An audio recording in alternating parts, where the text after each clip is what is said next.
had him back there in the background. He's our first live audience. So actually, Mariana was there when I did Salty Donut. Mariana, my publicist, she stayed for it. Pretty soon you'll do this in front of a live audience. I know, right? So, well, Daniel, just first, I want you to just kind of tell people who you are, because this for me is even me getting to know you even more, which so far I've absolutely loved getting to know you. And I had the privilege of sitting with your daughter, and I just listened to my pastor talk on the apple doesn't fall far from the tree, and I could instantly tell that you did something right, because your daughter is amazing. I also got to meet your son in New York. He seemed amazing too. So I know that means a lot to you from a kid standpoint, but just first and foremost, give a little bit of background of who you are, how you ended up in this chair. Let's be really clear. You can give me a lot of credit. You're going to have to give my wife, Mary, even more. Okay. So, I have not had the privilege of meeting Mary yet. You will. You definitely will. And I'm certainly excited, because I know it takes two. And like, to your point, probably more than her than you. I like to think I had some positive influence. Right. So look, I grew up upstate New York. I mean, I'm a little different than a lot of people. I not only graduated from the same high school that my dad graduated from, I graduated from the same high school that my grandfather graduated from. So 3 generations, legacy small right town. there, yeah, there's your legacy right there. I mean, it was, I'm a small town kid, right? That basically never went more than 100 miles away from, where he was born. My grandparents either lived in Elmira, New York, where I'm from, or they were in Syracuse.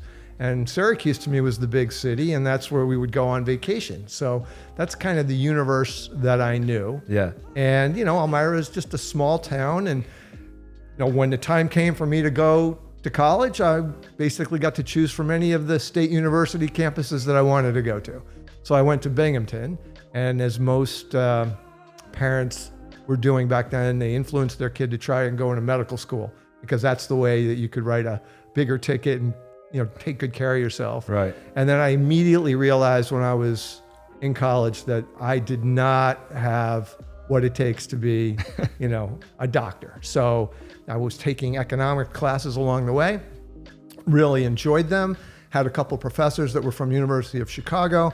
And I decided, since I was graduating at a period of time when the last major recession was, other than the financial crisis, was brewing back in the early 80s, that it would be a whole lot smarter for me to go to business school. Okay. Right. So I went to business school at Chicago, and I met a lot of people that were way more sophisticated than I was. Like, I didn't even know what a dry cleaner was for, other than the place you went to rent your tux for the prom. So I meet these kids that, they're getting their shirts pressed. Right. Every week. I go, why are you doing that? They might come right out of the wash and they're fine. I didn't realize they made shirts 100% out of cotton. Mine were like those 65% polyester blends, right? So I learned pretty quick what the real world was more about. And then I immediately recognized I didn't have what it takes for Wall Street. I didn't like those kind of guys. Okay. So I was going to get a job, and then, opened up the door that, well, in Chicago, I know what a big city is about. I tried desperately to try and figure out how I could get to the West Coast and get a job offer there, because I thought that would be pretty cool. No one would even fly me back for an interview.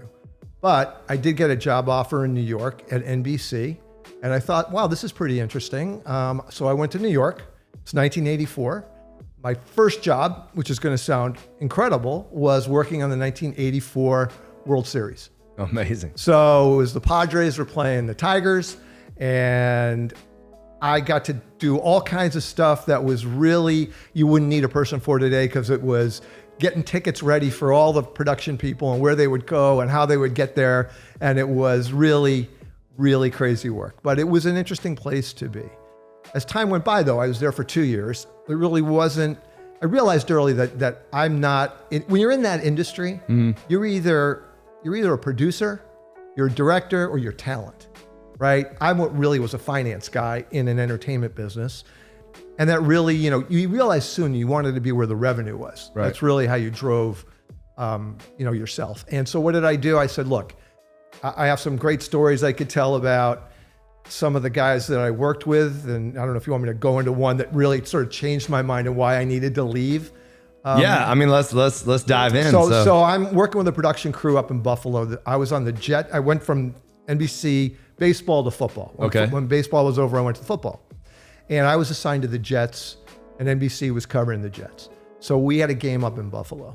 And I was a unit manager, which means I took care of all the mundane stuff that goes into a production, making sure the cameras were in the right place, that the engineers stayed within what their union allowed for them to stay away from, how far they had to travel to the game, to the making sure that one of our broadcasters had the right beer available to him when we did the pre-meeting the night before the game, right? There's no mystery, by the way, when you ever see a camera and why it's focused on one receiver, it's because the coaches said to the production crew the night before, hey, 3rd and long, we're going to look for Wesley Walker. I got you. Right? Things like that. So you almost got a script beforehand. There's a lot more of that going on than you might think. I mean, obviously the players and the coaches can call audibles, right? But there are some guidelines as to what we think we might do in a certain circumstance. So anyway, we're doing this game. I'm assigned to the producer, and that's who I work for. So literally the night before the game, he's reading us the riot act, like how we're supposed to behave in the bar that night and all the things that, we needed to pay attention to. And you're now in the place where, the Jets are staying and all the people from Buffalo are going to be at this bar because everybody wants to rub elbows with, the New York folks. And he goes, maintain decorum. Just be professional. Right.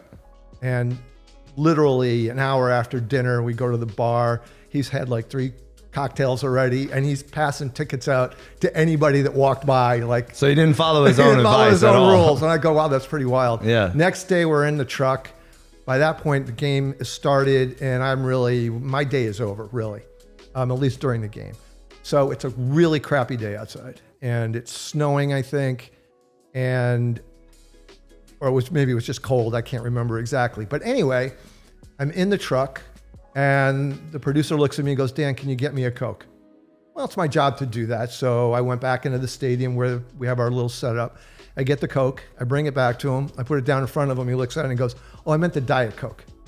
Oh, wow. And he's one of those guys. Yeah. So what I realized, so this is a long story. To make the long story short, I realized I was going to work with people like this. Let me go at least try Wall Street, because if I'm going to deal with people like this that I didn't think I would deal with other than going to Wall Street, if I could succeed in Wall Street, I could get paid for it. Nice. So legitimately, that's when I decided I'm going to give Wall Street. It was a great moment right there. Like you, because a lot of people would just take it and just stay, but you identified something that you knew you had to pivot and go do something else, instantly. You know what? It's really important, I think. One of the things I think of, and I've said this to my kids, and you've talked to Hillary, it's like when you're dealing and you're only responsible to yourself, you can make choices that are a little bit more risky. Mm-hmm. There's not somebody else that's going to depend on the choices you make in order to have a livelihood. So if you're going to take risk, take it early. Yeah, take it early and challenge yourself. Yeah. Because once you have a family and what have you, it gets harder to make riskier decisions. Right. That's a great point. So when we were in New York, we were having breakfast, and you told me just a fantastic story about when you were younger. And I really thought that it resonated with the no days off philosophy and even a little bit of legacy. Like, it was just a tremendous story. Can you go back to it was high school, right? Yeah, it was high school. Go back to your high school days. I know we're taking it pretty far back. We're going way back. We're going way back. We're going way back. I was driving a Ford Granada back then. Okay, I don't even know what that is. So that's that'll date us. Yeah, exactly.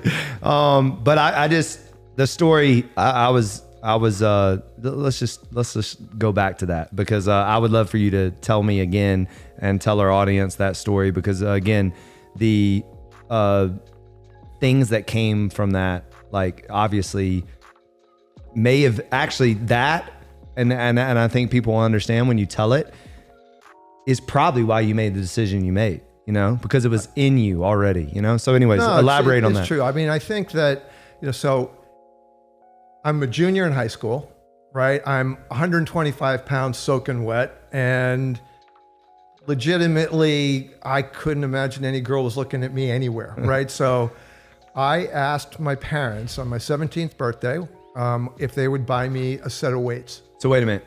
At 17, you weighed 120 pounds. 125. 125 pounds. Yes. All right. I think I weighed that when I was in like second grade. So when I was 17, I was 220 pounds. Yeah, let's just be really clear. The football coaches weren't looking at me, right? They weren't looking for me to do anything.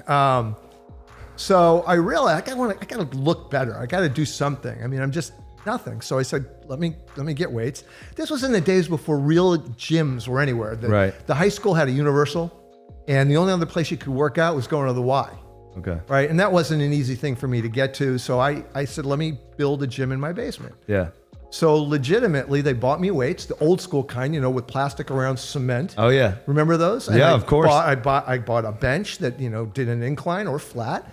And I just started buying different pieces that I could start putting together a gym, a curling bar. I built my own lap machine, went to the hardware store, bought pulleys and pipes, and built a lap machine. I love it. In the basement. So I built a gym in the basement, and I lived there. I started doing those protein shakes, the soy protein back in the day. You would have loved it. I took a mayonnaise jar, right? I filled it up with some ice cream, raw egg, literally, so like Rocky style. Literally like high sugar stuff. Yeah. And I stirred in all this soy protein, and I would do one of those like every day. Yeah. I work out before school. I work out after I got home. And during the summer, I even doubled up on that. So by the time I went back for my senior year in September, I had gained 25 pounds of muscle. Yeah. And I actually like, hey, I can do this. The girls were watching now. They were watching. Yeah. And not that so many of them started knocking on the door, but it was a little bit easier. It built my self-confidence up. But it made me realize if you put your mind to something, when you realize early in your life that when there's something you want, when you go at it with a lot of vim, vigor, and gusto and dedication, much like what you're trying to do and teach people and help them, it goes a long way to teaching you self-confidence. Like when you can do one thing right, when you can set one goal that's not something you just wake up with, right, that you actually have to work at, to the whole no days off thing. I never took a day off from working out. And you were committed to the process. And it was 3 months, right? Because it was the whole summer. I started in April. Okay. So April, May, June, July. 4.5 months. So 4.5 months of like literally 2-a-days, eating the same thing every day, doing the same thing. And you built it yourself. So that had to give you a lot of confidence too, just in the fact that you created something to create something. That's right. Like I thought that was really cool. I mean, that's kind of like what I hear is like, it's like not only did you build this new body, but you also created the place to do it in. And I just find that to be really cool too. So, well, I mean, it was such a confidence builder. Yeah. Like when you get people, look, I've done your workouts. I think I told you this morning, I think there were 40 people in the class, and I'm sure I was number 40 on the list. Hey, you were in the room, so that's all that matters. So sometimes it's just about showing up. Yeah. But I'll tell you something, you teach people how to think about themselves. And it starts with your mind and your body, right? And if you can get them both working in harmony, when your mind tells your body what to do and the body responds, it reinforces it. And you're all of a sudden, you're moving forward. Right. And I think that that's something that is obviously evident in what you're trying to do.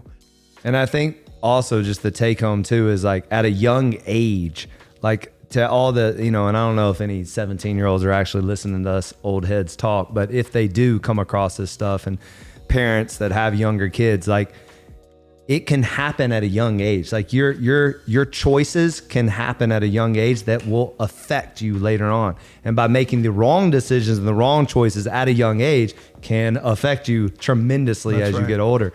So to me, that those 4 months probably did more for you than anything else at that time, you know? Right. And obviously you had to do other things to get to where you are today, but it certainly to me was like a foundation of the man that you are today, just by doing that alone. Well, I mean, you found, or at least I found, that it repeated itself. So I went to Chicago. Like I mentioned, I'm from a small town, from a small maybe it's a bigger university today.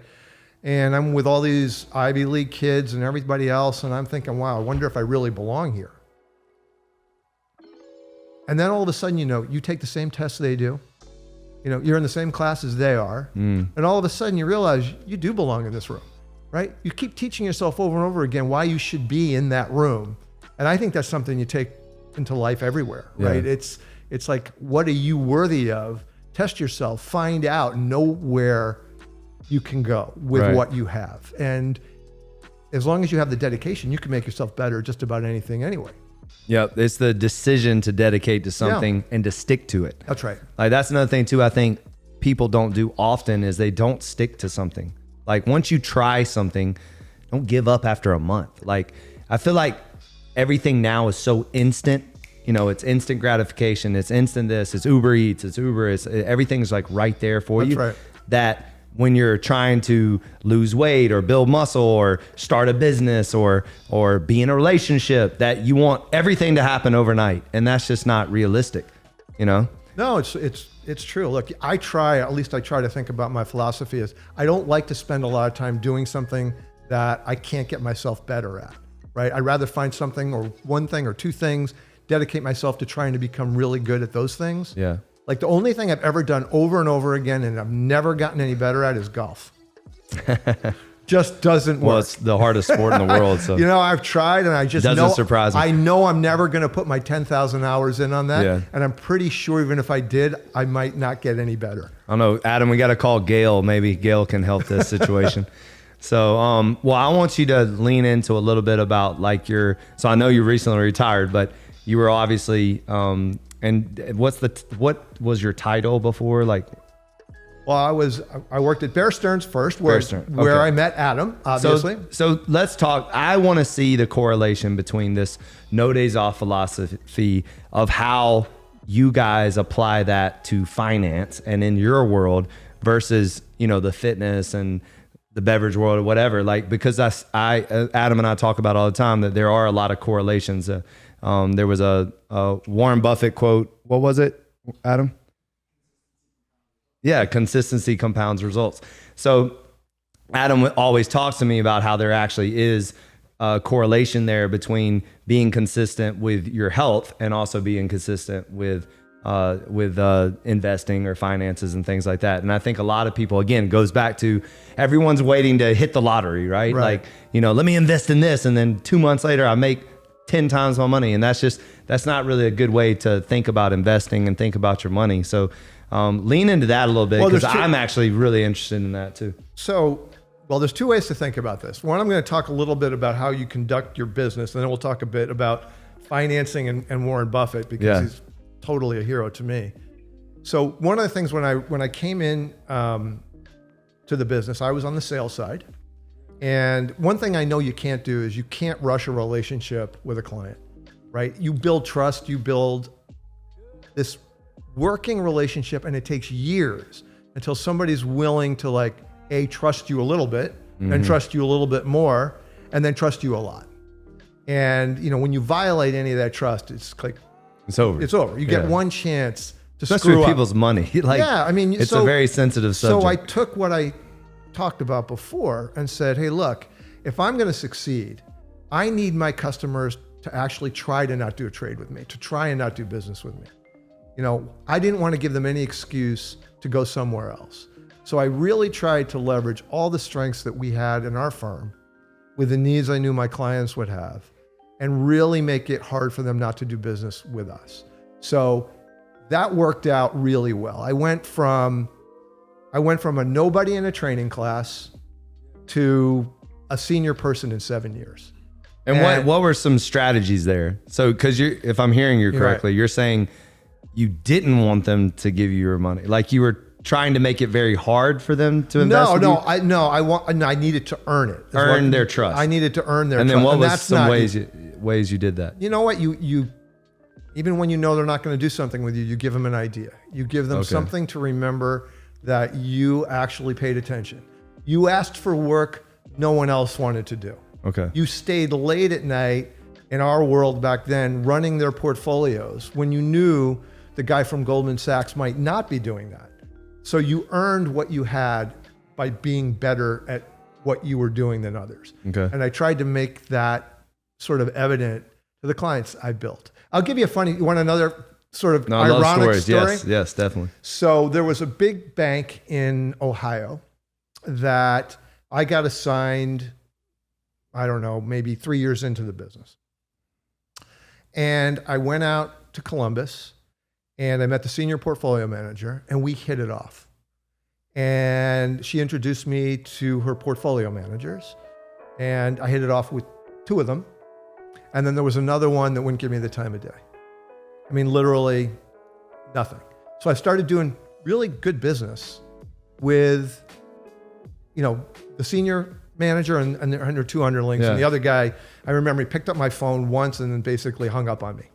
All right. So sometimes, you're not going to win at everything, but you keep trying to do the same right things. So anyway, about 6 months later, I call up and they tell me Steve's no longer here. I'm like going, yay. Yeah. Right. They put a new person in that spot, and I started having a decent, go with this guy. And I'm thinking everything is great. Then I got one of the greatest surprises of my life. Maybe another 3 months later, Steve, the guy who never returned a phone call, basically calls me up. And I think I misheard, like, okay, it's Steve on the phone. Right. I'm like, why is he calling me? He's never talked to me once before. Like, what's going on here? I pick up the phone. He's there. He goes, I'm at this new place. I want you to be my coverage. I want you. I'm like, Steve, I don't get it. I go, you wouldn't return a phone call from me, but you don't know why I didn't return a phone call from you. He goes, I always thought you were really smart, but I hated my boss. And my boss told me I had to do business with you. And as soon as she told me I had to do business with you, and I don't like her, then I don't like you, because I don't want to make her look good by doing business with you. So he became my biggest client. And if you had asked me at that moment in time, would that be the case? My handicap on that would have been 0. Right. But I did all the right things, and he knew what I had, and you don't even know why somebody doesn't choose to do that. Exactly. And to me, that's what I've actually learned that recently, is that you can do everything right on your end, but you often don't know what's going on with the other person. Absolutely like true. You don't know. So it could have nothing to do. And then, we always think it always has to do with us, right? That's right. Because we're the ones trying to get the business, or we're the ones trying to close the deal. But oftentimes it has 0 to do with us. And that's such a prime example of that. And you know what it made me realize? It reinforced again. Do the right thing enough times, you're going to get paid back. And do the right thing anyway. Yeah, so totally I true. think that oftentimes people don't do the right thing because of the reaction that they get. So then they change because of the response or the reaction. Stay true to who you are. That's right. Stay true to doing the right thing, because either A, it wasn't meant to be, or B, it comes back around, like eventually. A lot of times our no's in the beginning is just because it's not the right timing. That's right. And then eventually doors open and it is the right time. And it could be with that very same person that closed the door originally. No doubt about it. That was one episode that just proved that exactly what you just said happens. I mean, it's more people need to hear those kind of stories, because I'm telling you, and I'm guilty of it. I've been very guilty of it. Is one thing that you don't do in business and in life, and don't burn bridges because of something not working out. Always understand there's another perspective. There's other things happening. I mean, somebody could be going through a divorce. You don't even know that, or their kid dad, anything. You do not know. So that was great. I'll get one other little sideline to that. So, I went to pretty good school for finance, and learned a lot of great stuff at Chicago. But the thing I remembered the most, I took this one HR class, right? Human resource class. And in that class, one of the days, they played this old film strip. I mean, literally something made in the 1950s. And it was a black and white factory floor kind of setting, and it was about how you would manage things on a factory floor. Okay. And motivating people and dealing with people. And the name of the film strip was called What You Are Is Where You Were When. And what resonated so much to me on that one, which is something that's always stayed with me, whenever you meet someone, whenever you talk to somebody, they are a product of where they're from, the values that they grew up with, and all the influences that they've had. So for you to sit there and judge people, you don't know where they've been.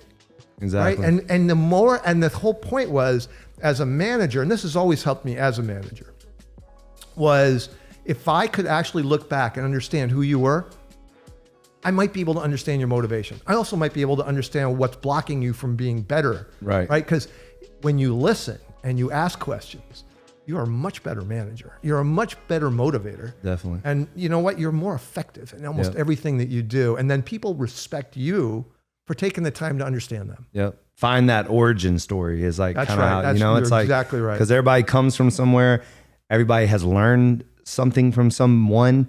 And then oftentimes they haven't learned things because they didn't have certain people in their lives. Like a lot of people don't grow up with a 2-parent home. That's know? right. And these are things that if you don't ask questions, then you don't know. And then you start, I always say in our business that one of the worst things you can do is assume and have false expectations. So don't assume, ask questions, right? Don't have expectations, communicate. It's like, you can get so much further if you'll just talk about it. Like, I know. And then now we're, in the world of texting and kind of hiding behind our screens, when oftentimes it's like, another thing too, like when it comes to communication and finding someone's why and why they're doing certain things so that you can help them, is that if you don't, like this, we can see each other's body language. That's right. But in a text, I could text you, hey, how are you doing today? And you could literally read it as, how are you doing today? Because of what's going on with yourself. So I would say also is not only find out people's why and their origin story, but do it in person. Do it, do it in a conversation. Which is something this generation needs to be. Yeah. I'll say, when you go, your gym experience,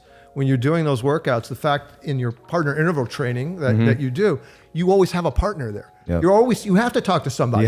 You actually have to have an engagement. Right. And I'd say, certainly, the trainers that you have, very engaging. I mean, literally, they're there to help you. I mean, and they do it in a really nice way that you find that they're very supportive, even for the low level athlete I am in that class. Well, we want a culture of accountability. And one of the things you look at, even from myself, is that if you don't have someone that is waiting on you at the gym, that will spot you, that will change your weight, that will wipe down the equipment, that will encourage you throughout the workout, then you're missing out a lot. And that's why you see oftentimes in these gyms where everybody has headphones on, everybody's staring at televisions, that they're not seeing a whole lot of progress. And then what happens is they fall off, right? Because there's no direction.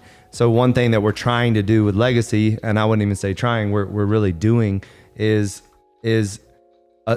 a place of accountability, and a place where as soon as you walk in, you're surrounded by a community of people that have the same mindset and goals. Like, we're all here to improve ourselves. We're not just here to go through the motions. We're not just here to watch TV or listen to music. We actually want to get better today, So let me ask you a question. Yeah. How do you find these folks that work down there? I've been impressed with every single person I've met, and it can't be that easy to find the right chemistry for this place. You talking about how do I find my coaches? Yeah. Yeah. So that's I would say right now in the business world in general, because I have a lot of friends that are in business, own restaurants, own car dealerships or whatever. And one of the toughest things is staff. I mean, that is finding.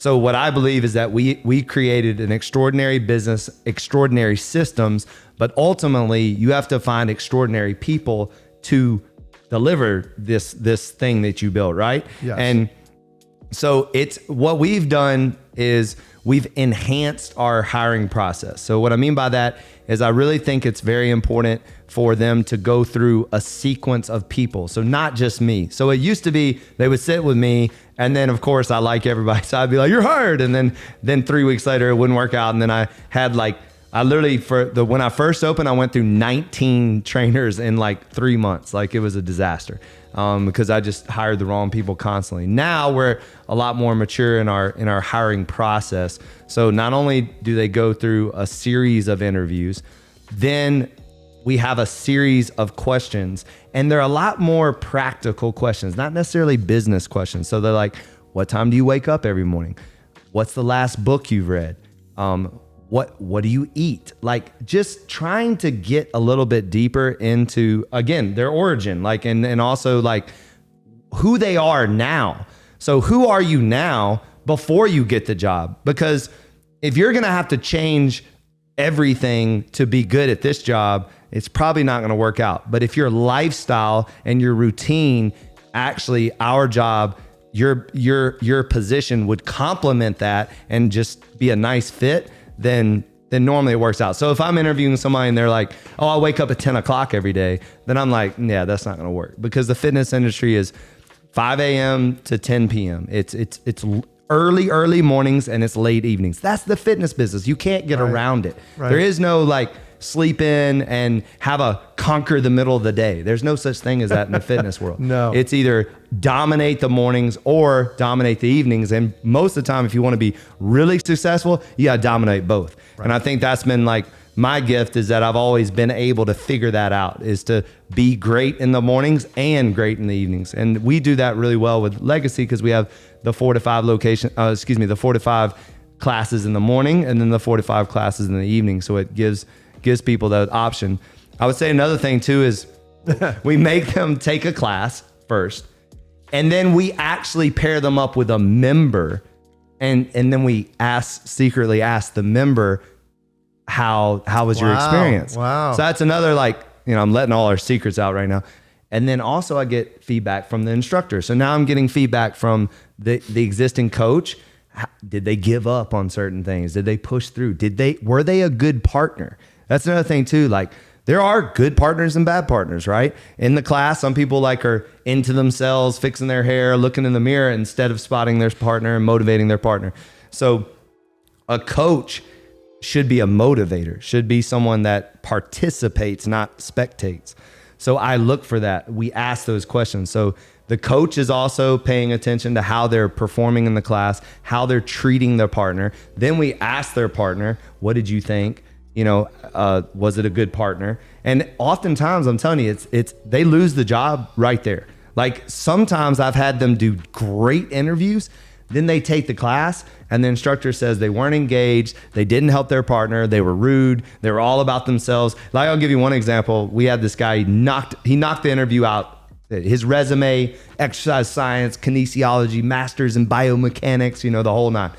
This guy is doing handstands in between the stations and flexing in the mirror in between the stations instead of being a good partner. Red flag, you know what I mean? It's like, okay, obviously there's too much ego there. That's not going to happen. So I would say that. And then I would say this, probably the reason why you're having a good experience is because of what we do after we hire them. So there's a strategic onboarding process. Number one, they have to memorize the training manual, not read it. And I've seen your training manual. It's a lot to it. It's a lot to it. And it took 6 years to develop that training manual. So some of that I could have used with my Salesforce back in New York. Yeah.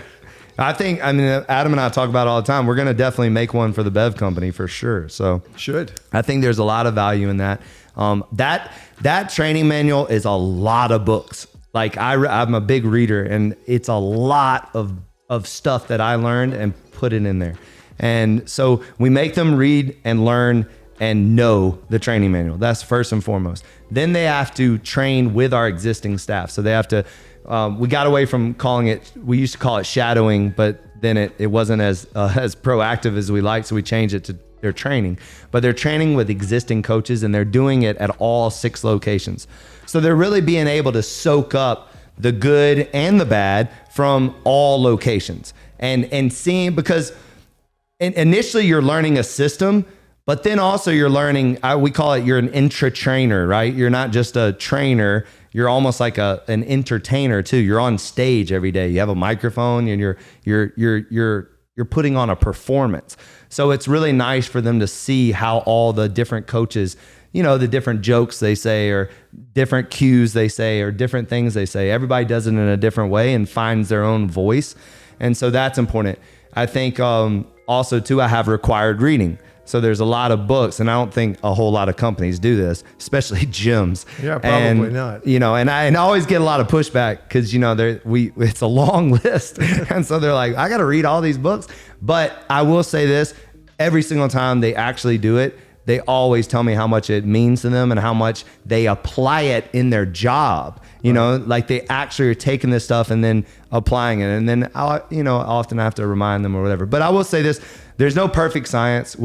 We mess up all the time. We have people that start out great and then fall off. But I think it's our ability of making people feel like they're a part of something bigger than themselves. And I would like to think that I'm doing a good job of like making sure people know this ain't about me. This is about legacy. This is about no days off. This is about a movement that goes beyond the gym walls, beyond a product, beyond a service, beyond one class, beyond anything. It's literally something that we are coaching and teaching people that they can implement into their relationships, into their business.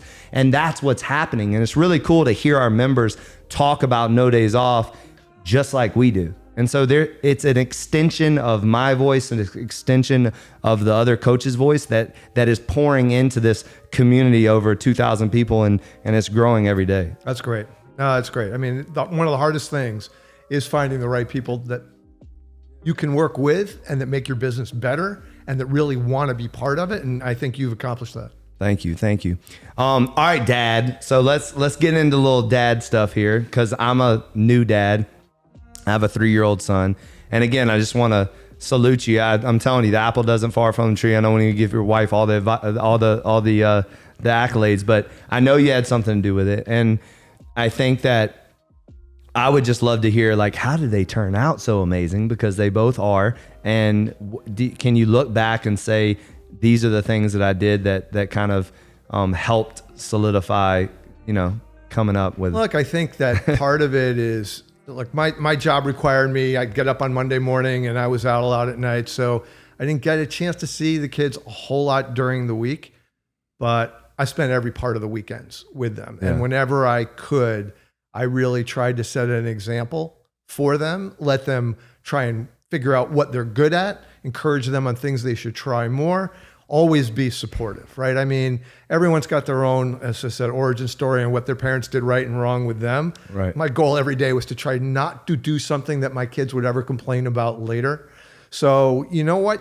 Empowering your kids through encouragement and knowing when and how to compliment, criticize, and when you do criticize, criticize in a productive way, right? Yeah. Like my parents called it what's the word? Constructive criticism. Constructive criticism. That's what my mom used to always say.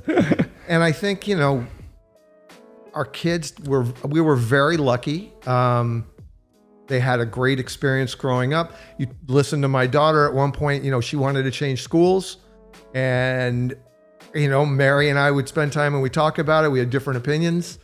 And Hillary ultimately chose what was an enormously positive experience. Yeah. And I think that, it put her on a path to be the woman she is today. And I couldn't be more proud of the business she started and the passion that she brings to. Shout out to the Soto method. Yeah. Shout out to that Soto method. I think she's tremendous. It was really fun sitting with her and talking. And then you can just, the passion she has for what she does and the way she communicates is on another level. Like she is one of the top communicators I've ever spoken to. She was that way as a child. When she was 3 years old, we were on Nantucket. I think Mary had gone inside to get ice cream or something for us. And we're just sitting there and there's all these adults just hanging on benches and what have you. And Hillary looked at them all and said, "Why don't we all just sing the ABCs?" And she just got this whole group of adults to do that. And I always felt her superpower was, if she knew what she was talking about at the age of 10, you could have put her in Yankee Stadium and give a speech and she wouldn't have blinked an eye. Yeah, yeah. And my son, different person, went the same path school-wise, decided he didn't want to do that, right? So he came back and graduated, high school in Westport. And I don't know, I'll give you another story here that hopefully it's interesting and it'll tell you about the character of my son. And to me, this is one of the most amazing things that I could say about somebody. It's just, first of all, the kid doesn't know how to lie. He wouldn't know how to. And that led to this following sort of way of thinking about it. My son was a recruited athlete out of high school. Yeah. He decided one year he was going to run track. And, in the FCX, which is the county that we're in, came in third in the 100 and the 200. I knew he was fast, but I didn't know he was that fast. Yeah. And he went on one official recruiting visit to, a well-known school. And, he had asked some questions the night before about, could I play rec basketball? No. Can you do this? No. What are practice schedules like? Blah, blah, blah. And the next day at his interview with the coach says to him, why don't you apply early decision? Okay? That's basically an invitation. Yeah. Right? On the way home, we started talking about it. He started going through the pros and cons of playing college sports. In track, the only positive he could come up with to run track was he'd get a brand new pair of sneakers every month. And he said the rest of it will just ruin my high school experience. I mean, my college experience. Yeah. All right. So now we roll forward a little bit. Remember the college recruiting scandal where people put down sports, right, to get in, and the kid never played anything, right? And people paid hundreds, if not millions of dollars to get their kids in. My son decided, since he didn't want to play, he wasn't going to use sports as a way of getting into a school and then going to have to tell the coach he wasn't going to do it. Right. All right. So he didn't apply to an early decision school that recruited him. He applied to another school in the same conference that he would have waltzed on, never told the coach at anything about whether or not he would get there. He applied to Syracuse. His time in the 200 in high school would have put him third on the varsity team at Syracuse on the 200. And he didn't even tell Syracuse that, he was a track. Nothing that would help his chances because he wasn't going to live up to it. I don't think there are too many kids that would have the character to sort of stay true to that. Right. And just follow. Where did he end up going to college? He went to Indiana University. Oh, okay. Right. So you know what? And what year is he now? Dave's 29 now. Oh, okay. So he's graduated and where is he living? New York? He's living in Williamsburg in New York. Okay. And working in finance. So we followed Dad into the finance field. I do think that, your kids, even Hillary, as she mentioned, she started at Goldman Sachs. She ended at Oak Tree. So everyone went down the path of finance, and then Hillary realized that wasn't her calling and decided to go into the fitness business just like you did. Yeah. And, your kids will find their own path. One piece of advice I will give you, Adam, you can take this too. When your kids get to a certain age, you have to really recognize, when your child asks you for something, are they asking you for support or advice? And if you screw it up, you might regret it. Right. Right. Because if you give advice and all they want is support, you gotta know the That's a good one. That's a good one. Right. Any secrets on how to determine that? Ask. Yeah. If you don't know which is the one, just ask. Look, Hillary, again, one last story with Hillary. When she went to take one of the jobs that she didn't like between Oak Tree and Goldman, I had done some diligence on some of the people that she was going to go work with, and it didn't come out great, but I didn't tell her. Yeah. Like, she was going to make this choice. And afterwards, when she realized she didn't enjoy this job, I asked her then, should I have told you what I knew? And she goes, no, Dad, I'm old enough to make my own choices and my own bad decisions. Yeah. So you know what? You go through your whole life and you do all these things for your kids. The one thing when you try and protect them from everything is you got to make sure they know how to make choices on their own. Right. That's really good. Right. All right. So one of the reasons why you're here is because we're launching a new beverage business, and you're getting involved, which we're tremendously ecstatic about. You retired and now you're diving into a new venture. What excites you about this consumer brand building that we're doing? Well, first of all, the water is just amazing to taste and drink. I mean, you've whatever formula that you have mastered, this water holds its own against every other water I've ever had, if not better than all of them. Yeah. It's good for you. And as you always say, we're 75% water. Let's put the best water in our bodies. 100%. And let's do the right thing, because as you have said a million times too, we're underhydrated as a people. Yes. And staying hydrated is important. So it's a brand too. You've developed these cans. They're great to hold. They're great to look at. I have yet to put a can in anyone's hand that doesn't say, wow, I really love the way this looks. This is about branding. There's a million different waters. We're trying to get people to spend money on something that basically is free. Right. So what do we do first? We make a better water. Then we deliver it in a really cool way. We make people enjoy holding the can. Yeah. And then we build the brand by affiliating with the right other people that can help build a brand. Branding is so important, right? I'll tell you something. It goes to something that we talked about before, about investing. Like Warren Buffett built brands. Warren Buffett recognized that American Express, the Coca-Cola, these were brands that people would pay a premium for. Right. We're a premium water. So we're already at the point where we're going to sell water to someone who wants to spend a little bit more on a better product, right? And when they do that and then they like it, then the value that accrues to them for being associated with it and having it is going to be really valuable to the building of this business. And I think you've started something that's just going to continue to grow. I think once people start seeing more of this as we grow this brand outside of South Florida, I think you're going to see a really powerful impact that it's going to have on people. And I think it's going to draw people in. And I think, kudos to you and what you've done so far. And I can't wait to be part of what it's going to become. And so I'm really excited to be part of this. So I appreciate you letting me in. And I think we're all going to be, we're going to all love being associated with this. And just like we talked about earlier, it's about discipline of how we're going to do it. Right. And having the right time frame to understand how it's going to pay us back. Mm-hmm. And again, to quote like a Warren Buffett before, right? This compounding effect shows up in brands as well, right? You do the right thing, it expands. One fan gets two get four get 8, right? It's an exponential build, I think, like anything else. And I wanted to tell a story, and like Adam wanted me to talk about this. So I also have taught finance as part of my journey.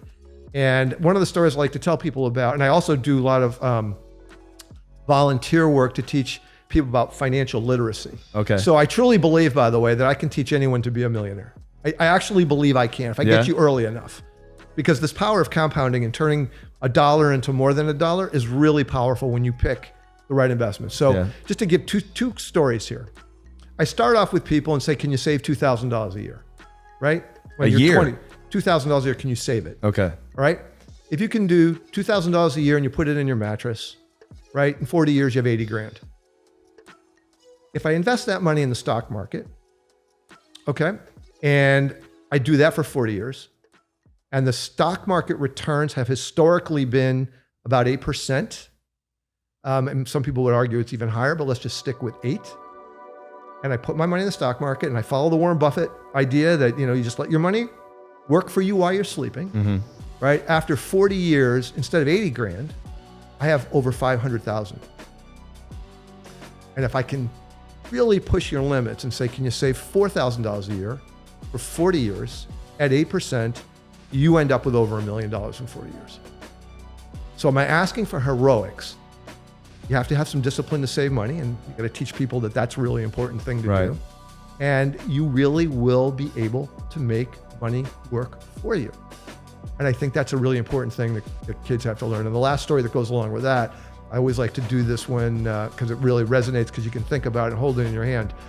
So in June of 2007, Apple released their first iPhone. If you got the highest memory phone, you paid $599. Okay. Instead of buying that phone, had you invested in Apple stock, today you would own 137 shares of Apple stock, which would be worth 40 times that money that you put in. So that's wild. Legitimately, for people that love math and they know I like to think about internal rate of return, that's a 27% IRR on Apple stock since the iPhone was released. You know what? Money can work for you if you're smart about it. Yeah.